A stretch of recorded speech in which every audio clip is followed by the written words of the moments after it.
안녕하세요, 불량TV입니다. 오늘 소개해드릴 선수는요, 프리미어리그에서 화려한 9년 동안 리그 6회 우승, 리그 도움왕 4회, 2번의 시즌 MVP를 차지한 맨시티의 왕, 2020년부터 5회 연속 월드베스트 11회에 선정되며 세계 최고의 패스마스터로 자리매김한 최고의 육각형 선수. 얼굴이 빨개지면 아무도 막지 못하는 공격형 미드필더로 화려한 플레이는 아니지만 정확한 킥과 엄청난 활동량으로 맨체스터 시티 왕조의 가장 핵심적인 선수였던 벨기에 하늘색 마에스트로 케빈 데브라이너입니다. 1991년 6월 28일 벨기에 작은 마을 드롱겐에서 태어난 데브라이너. 할아버지와 아버지가 아프리카에서 석유 회사를 운영할 동안 그는 그 마을 유수인 드롱겐의 유스클럽에서 축구 선수로 첫 발을 내딛게 됩니다. 어린 시절 리버풀과 오웬의 열렬한 팬이기도 했던 데브라이너는 극도로 조용하고 부끄러움이 많은 아이였습니다. 플레이스테이션도 없었고 친한 친구도 없었던 데브라이너에게 축구는 자신을 표현할 수 있는 유일한 수단이었던 셈. 벨기에 내에 겐트로 12살 때 둥지를 옮긴 후 2년 뒤 재능을 인정받아 라신 겐크로 이적한 데브라이너. 벨기에 끝에서 끝으로 이주를 했기 때문에 어린 데브라이너에겐 일주일에 부모님을 한 번밖에 볼 수 없는 외로운 시간과 싸워야 했습니다. 축구를 할 때만큼은 외로움을 잊을 수 있었고 그의 기본기가 여기서 많은 발전을 이루게 됩니다. 의미가 깊은 만큼 훗날 클럽의 자랑인 데브라이너를 위해서 데브라이너 컵이 고향 드롱겐에서 열리고 있습니다. 4-4-2 전술에서 왼쪽 미드필더로 출전해 플레이를 했고 폭발적인 성장 후 2008년 17살의 나이에 1군에 들어가는 실력을 인정받은 데브라이너. 다음 해인 2009년 팀이 박살나고 있던 중 5월 9일 첫 프로 데뷔를 치릅니다. 2010년 2월 첫 데뷔골을 터뜨리며 팀의 주전으로 도약. 2010-2011 시즌 32경기에서 5골과 16도움을 기록합니다. 5골 중 3골이 벨기에 전통의 강호 브리에를 상대로 넣은 것이었고 팀을 리그 우승으로 이끌며 일약 벨기에 리그 스타로 떠오릅니다. 데브라이너의 아버지 허윅은 석유회사를 그만두고 이때부터 아들 데브라이너의 계약 협상에 전면에 나서기 시작합니다. 이런 유망주를 놓칠 리 없는 프리미어리그 강팀인 첼시와 아스날이 그를 주목했습니다. 호나우두와 호마리우를 유럽으로 데려온 데비세르 스카우터가 느낀 데브라이너 인상은 18살 때 처음 데브라이너를 봤는데 훌륭한 퍼스트 터치와 경기를 움직이는 능력, 기회를 만들 줄 아는 선수였다라고 회고했습니다. 그는 곧바로 첼시의 구단주인 로만에게 테이프를 보내는 등 데브라이너의 영입을 권했지만 로만은 시큰둥했습니다. 이러다 데브라이너를 놓칠 때라 곧바로 스카우터 팀에 전화를 걸어서 빨리 데브라이너를 데려가야 한다며 독촉을 했습니다. 당시 데비세르는 첼시에서 꽤나 입김이 센 스카우터로 이에 루카쿠와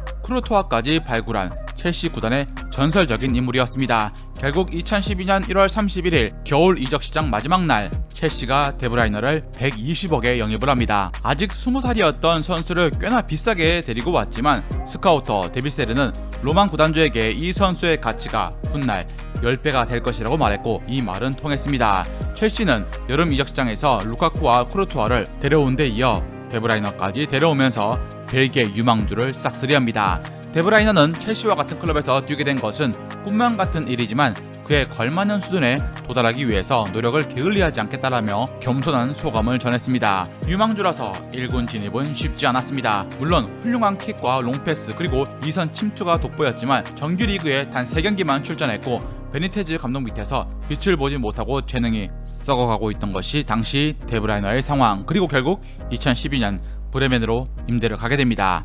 브레멘이 연신 망하고 있던 와중에 어린 임대생이 와서 팀을 구하게 될 줄이야. 중앙 미드필더로 뛰면서 팀의 강등권 추락을 막으며 수많은 패스와 프리킥, 드리블 돌파로 33경기에 10골, 9도움을 기록합니다. 시즌 막판 3경기에선 연속 득점을 하면서 팀을 패배 위기에서 건져내게 이르렀죠. 소속팀뿐만 아니라 국가대표에서 2012년 10월 브라질 월드컵 유럽 예선에서 세르비아전 데뷔골을 터뜨리며 자국의 본선행을 이끈 데브라이너. 임대 복귀 후 그는 무리뉴 감독을 만나게 됩니다. 무리뉴 감독은 쓰고 싶은 선수라고 말했고 실제로 2013-2014 시즌 개막전에 선발로 등장합니다. 펄시티와 개막전에서 상대팀을 유린하며 오스카의 골을 어시스트한 것입니다. 하지만 그게 끝이었죠. 이선의 아다르가 너무나 잘했고 오스카의 윌리안까지 이선 자원이 넘쳐났습니다. 심지어 후안 마타가 전 시즌 35도움을 찍던 시절 데브라이너는 팀을 떠나고 싶어했고 무리뉴 감독은 결과를 중시하는 스타일이었으며 완성된 선수로 팀을 꾸리고 싶어하는 감독이었습니다. 즉 무리뉴 감독에게 데브라이너는 1년 혹은 2년 뒤에나 쓸 선수였던 셈. 2014년 1월 18일 겨울 이적 시장에서 볼프스부르크로 옵션 포함 350억에 이적을 합니다. 첼시 팬들은 꽤 많이 남기는 장사라며 잘 팔았다고 평했고 볼프스 팬들은 구자철을 대신할 좋은 유망주라고 생각을 했습니다. 단 첼시의 스카우터 데비세르는 이 유망주를 헐값에 팔아치웠다며 땅을 치고 분통을 터뜨렸습니다. 5일 뒤 데비세르는 스위스 리그에서 뛰던 21살의 이집트 유망주 살라를 첼시로 데려오며 데브라이너의 빈자리가 메꿔지기를 바랬습니다. 데브라이너가 벨기에 국대에 합류한 2012년 전까지 벨기에는 12년 동안 월드컵 본선에도 오르지 못했고 유로 2012 역시 독일과 터키에 밀려 예선 탈락을 했을 정도. 데브라이너를 비롯한 황금 세대가 등장 이전 벨기에는 FIFA 랭킹 30위 안에 간신히 들던 암흑기였습니다. 유럽 예선에서 데브라이너는 4골을 터뜨리며 벨기에 축구 공격에 선봉에 서서 벨기에를 월드컵에 올려놓았고 벨기에는 단숨에 월드컵 우승 후보 6위로 껑충 뛰어오릅니다. 물론 2014 월드컵 8강에서 아쉽게 탈락했지만 벨기에 축구의 부활을 전 세계에 널리 알렸습니다. 이 시즌 데브라이너의 잠재성이 터지면서 전반기 키커 랑니스트의 월드클래스로 인정받았고 전반기에서 단 40점 중이었던 바이에른 미넨을 상대로 2골을 넣어 팀의 4대1 승리를 이끌었습니다. 5년 만에 리그 20도움을 넘어 21도움을 찍는 선수가 되어 단일 시즌 최다 도움 기록을 수립을 합니다. 2015 독일 분데스리가 올해의 선수로 선정되는 건 당연한 것이었습니다. 2015년 여름 이적 시장에 핵으로 떠오른 데브라이너. 맨시티는 유망한 홈그라운 선수, 팀을 역동적으로 만들 젊고 능력 있는 선수, 미래가 밝은 유망주를 슬로건으로 내세우며 이적 시장에 돌입을 했습니다. 스털링과 파비안 델프, 오타멘디 등을 영입했지만 마지막 퍼즐 조각인 데브라이너를 간절히 원한 맨시티였습니다. 지난 겨울부터 러브콜을 보내며 맨시티 팬들의 애간장을 태우고 있었지만 볼프스는 600억을 넘는 금액을 요구했습니다. 1년 만에 2배나 시장 가치가 오른 것이었죠. 자신을 월드클래스까지로 성장하게 만든 볼프스의 충성심과 애틋함이 남아있었던 데브라이너는 아자르와 크루토아를 제치고 올해 벨기에 선수에 선정됩니다. 그러자 몸값은 더 상승했고 맨시티는 600억 콜을 했지만 볼프스가 800억을 불렀습니다. 곧장 맨시티 팬들은 불쾌감과 난색을 표했습니다. 하지만 맨시티는 당시 이적 시장에서 철저히 을의 입장에서 팀 리빌딩을 해야 하는 입장이라 갑의 볼프스의 요구를 받아들여 옵션 포함 총액 800억에 사인을 합니다. 1년 전 첼시에서 기회를 잡지 못해 떠난 데브라이너가 분데스리가 최고의 스타가 되어 2배 몸값으로 EPL로 돌아왔습니다. 6년 계약이었고 분데스리가 선수로는 역대 최고 이적료에 해당하는 금액으로 맨시티는 다비드 실바, 스털링, 나스리, 나바스, 데브라이너까지 유럽 전체 최고 레벨 수준의 이성 공격진을 보유하게 되었습니다. 맨시티가 여름 스털링, 데브라이너, 오타멘디 3명에 쓴 돈만 2,600억이 넘었습니다. 2015-2016 시즌 이적 시장 막판에 맨시티에 들어온 상태라 팀원들과의 호흡은 미지수였고 맨시티는 4연승을 달리던 중이었습니다. 그런데 아구에로가 갑작스런 부상을 당해 교체로 데브라이너가 5라운드 출전을 했고 의외로 좋은 모습을 보여줍니다. 빠르게 팀에 녹아든 탓인지 웨스트햄전에서 선발로 나와 좌우측 중앙을 넘나들며 굳어있던 중원을 풀어줬고 창의성 넘치는 패스와 침투로 결국 선제골을 기록합니다. 팬들은 몸값에 걸맞는 실력이라고 안도했고 때마침 불어닥친 실바의 부상으로 데브라이너가 에이스로 등극합니다. 8라운드 뉴캐슬전엔 한 골과 2어시를 기록해 평점 10점을 받는 엄청난 활약을 합니다. 팀 적응 기간은 필요 없다라는 것을 보여주면서 이후 6경기 모두 출전해서 4골과 3도움을 기록합니다. 화려하지 않지만 단순하고 도박적 플레이를 자제하며 상쾌한 움직임 그리고 철저히 계산된 패스라 그의 행동 하나하나가 의미가 있었죠. 이런 결정을 내릴 때 데브라이너는 양발이기 때문에 결정에 어려움조차 없었습니다. 결정적인 패스는 오른발을, 슈팅은 왼발로 번갈아가며 찬 것입니다. 10월 이달의 선수로 제이미 바디에 밀려 아쉽게 선정되지 못했지만 너무 많은 것을 하려고 하지 않습니다. 지금처럼 경기력을 유지하겠습니다 라고 겸손한 인터뷰를 했습니다. 페이에그리니 감독은 데브라이너의 다재다능함에 놀라움을 표했고 경기에 왼쪽, 오른쪽, 중앙, 심지어 스트라이커 자리까지 투입을 시킵니다. 9경기에서 무려 4가지 포지션을 소화한 것. 페이 그리니 감독이 데브라이너를 크로스 기계로만 쓴다는 비난이 있었지만 그래도 크로스 외에 창의적인 패스, 위협적인 중거리 슛으로 팀의 보탬이 되었습니다. 1월 에버튼과의 캐피탈 원컵에서 교체 10분 만에 한 골 1어시스트를 했지만 발목 인대 부상으로 10주간 아웃됩니다. 3월이 지나서야 복귀해 챔스 파리와의 경기에서 승리를 주도하며 팀을 사상 첫 4강에 이끄는 주역이 됩니다. 복귀 이후 윙어가 아닌 중앙 미드필더가 되어 자유로운 플레이를 펼쳤고 역습에서 다비드 실바보다 뛰어난 모습으로 폭발적인 움직임을 보여줍니다. 시즌 10골 9도움, 부상 복귀 후에 기량을 끌어올리는데 시간이 걸리는 다른 선수들과 달리 데브라이너는 금세 본인의 실력을 되찾기 시작합니다. 2016-2017 시즌 과르디올라 감독하에 중앙 미드필더로 기용된 케빈 데브라이너. 맨체스터 더비에서 맨유 수비를 유린하고 첫 골을 넣었으며 홈에서 열린 본머스턴에서 한 골 1어시로 팀의 4대0 승리와 함께 MOM에 선정되었습니다. 지난 시즌보다 더 공격적인 역할로 시즌 막판으로 갈수록 폼이 더 좋아지면서 어시스트를 밥 먹듯이 쌓아 결국 리그 18 도움으로 도움왕에 오릅니다. 골도 심심찮게 넣어서 6골. 아구에로와 스털링이 이 좋은 골 패스를 놓치지 않았더라면 20도움은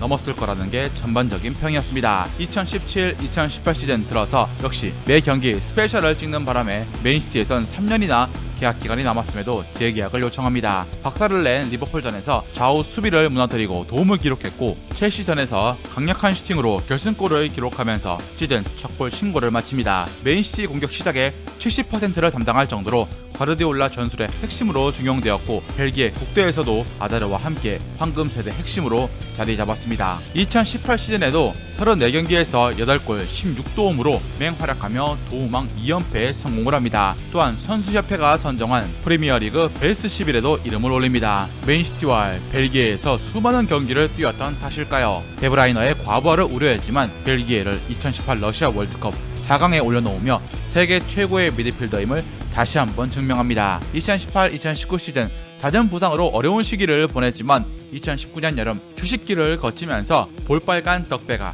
다시 돌아왔습니다. 벨기에의 유로 예선 6연승과 리그 26경기에서 16도움으로 역대급 시즌에 불을 붙였습니다. 하지만 코로나 바이러스가 리그를 덮치면서 잠시 그의 활약이 주춤하기도 했습니다. 그럼에도 재개된 리그 경기에서 데브라이너는 17년 만에 EPL 20도움을 기록해냈고 올해의 선수로 리그 최고로 우뚝 섰습니다. 리그 우승에 실패하고 챔스에선 3연속 8강 탈락이란 아쉬움이 컸던 맨시티는 리그 최고의 미드필더를 보유하고 8천억 가까이 돈을 쏟아붓고도 리그컵 우승에 만족할 리 만무했습니다. 다음 시즌 2021년도 EPL을 지배하는 선수였던 데브라이너의 발끝은 예리했지만 그의 패스를 받는 스털링과 제수스가 골을 놓치는 바람에 많은 도움을 놓칩니다. 오히려 미드필더 균도안이 득점에 눈을 뜨면서 팀 내 최다 득점자로 올라섰고 로드리를 주축으로 한 허리지는 단단함을 유지해 맨시티는 리그 우승 패권을 가져왔을 뿐만 아니라 리그컵까지 품에 안았습니다. 챔스 결승에서 첼시에게 패한 게 뼈아픈 흠이긴 했지만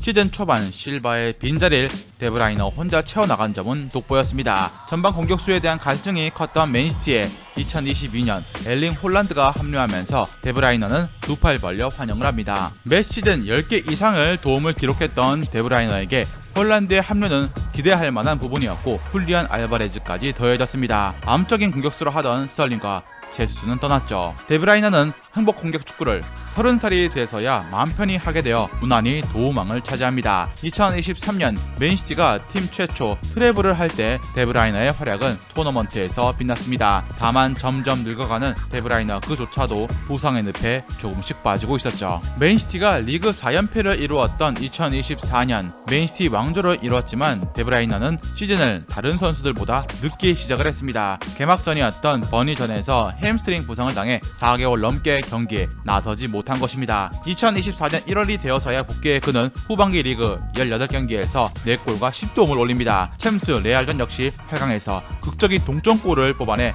승부차기까지 끌고 왔던 게 데브라이너였습니다. 미드필더로서 나이도 이제 30대 중반을 향해 가는 데브라이너에게 재계약을 고심하던 맨시티는 결국 제안을 넣지 못했고 선수 본인도 섭섭한 마음과 함께 팀을 떠나기로 결심을 합니다. 맨시티의 가장 위대한 미드필더인 그도 화려했던 경력에서 다른 길을 선택해야 했습니다. 그에게 러브콜을 보낸 것은 2연속 세리에 A 우승을 노리던 나폴리였습니다. 안토니오 콘테 감독은 더욱 강력한 스쿼드를 꾸리고 싶어 했고, 데브라이너 본인도 10년간 정든 맨시티를 떠날 때 같은 리그의 아스톤빌라와 웨스트햄에 러브콜을 뿌리쳤습니다. 34살의 데브라이너는 새로운 리그와 콘테라는 새로운 감독, 그리고 리그 최고의 중원 전력인 나폴리 팀에서 어떤 역할을 맡게 될까요? 오랜만에 특급 선수를 품어야 하는 나폴리와 다시 한번 부상 악령을 털고 월클 덕배의 모습을 기대해봅니다. 즐겁게 보셨다면 구독과 좋아요 클릭을 부탁드립니다.